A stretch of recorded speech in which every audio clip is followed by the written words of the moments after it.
కేసీఆర్ వ్యాఖ్యలకు కౌంటర్ ఇచ్చారు మంత్రి కోమటిరెడ్డి వెంకటరెడ్డి. కేసీఆర్ కాదు తాను కొడితే బీఆర్ఎస్ పార్టీ పైకి లేవదని అన్నారు.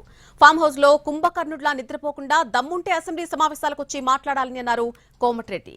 కేసీఆర్ భయపెడితే భయపడే వాళ్ళెవరూ లేరని, స్థానిక సంస్థల ఎన్నికల్లో చూసుకుందామని సవాల్ విసురుతున్న కోమటిరెడ్డితో మా ప్రతినిధి Vijay Bhaskar face to face.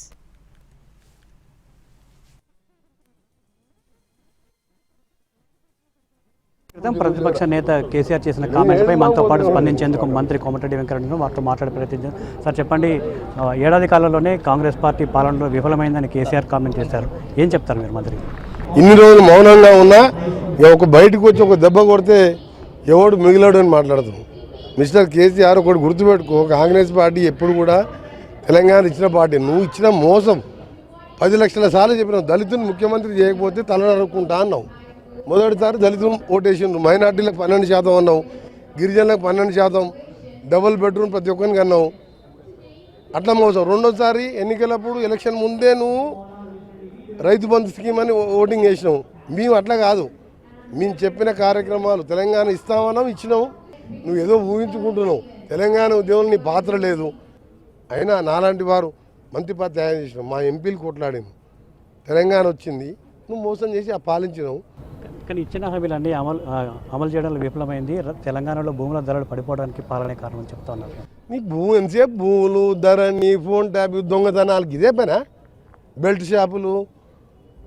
నేను అనేది ఏంటి, దళితులు ముఖ్యమంత్రి చెప్పి తడ అనుకుంటా అన్నావు. రేపు అసెంబ్లీ సమాధానం చెప్పు. ఫిబ్రవరిలో భారీ బహిరంగ సభ పెట్టి కాంగ్రెస్ వైఫల్యాన్ని ఎండగడతానికి కేసీఆర్ ఈరోజు కామెంట్ చేశారు. ఫిబ్రవరి పెట్టు, నువ్వు డిబైట్ అయిపోయింది. ఎవడన్నా 10 ఏళ్ళ అధికారం ఉన్నాడు నవ్వొస్తుంది నాకు. ఎందుకంటే మేము 88 సీట్లు వచ్చిన కేసీఆర్కు రెండోసారి 3 ఎంపీలు గెలిచినాం. ఉత్తమ్ కుమార్ రెడ్డి, నేను, రేవంత్ రెడ్డి గారు నామినేషన్ వేసి పైసా ఖర్చు పెట్టకుండా 10 ఏళ్ళ అధికారం ఉన్నావు. ఇంత పొడిచినావు చెప్తున్నావు కదా నువ్వు. ఒక్క సీట్ ఎందుకు గెలవాలి? 7 సీట్లు అంటే డిబైట్ ఎట్లా పోతుంది? సిగ్గుండా మాట్లాడటానికి. నువ్వంట పరిపాలన చేసినావు, ఫోన్ ట్యాపింగ్ చేసినావు, ధరను పెట్టి సోమేష్ కుమార్ని పెట్టి దోసుకొని రోజు కొడుకు బిడ్డ ఈయన కూడా ఇప్పుడు ఫోన్ ట్యాపింగ్ ఈయన కూడా ఈడీ చుట్టూ తిరగవలసిందే. చాలా కాలంగా కేసీఆర్ బయటికి రావాలని మీరు డిమాండ్ చేస్తున్న నిన్న కూడా నాకు చాలా సంతోషం అనిపిస్తుంది. ఇవాళ మొన్న ఎట్లా 9 సీట్లలో 3వ ప్లేసు 7 సీట్ల డివైడ్ పోయి ఎంత సంతోషం ఉందో ఇవాళ అంత సంతోషం ఉంది. ఎందుకంటే ఓసారి అసెంబ్లీ అన్నాడు, రేపు వస్తున్నా నా తడాకా చూపిస్తాడని నేను 1 గంట ముందే పోయి కూర్చున్నా.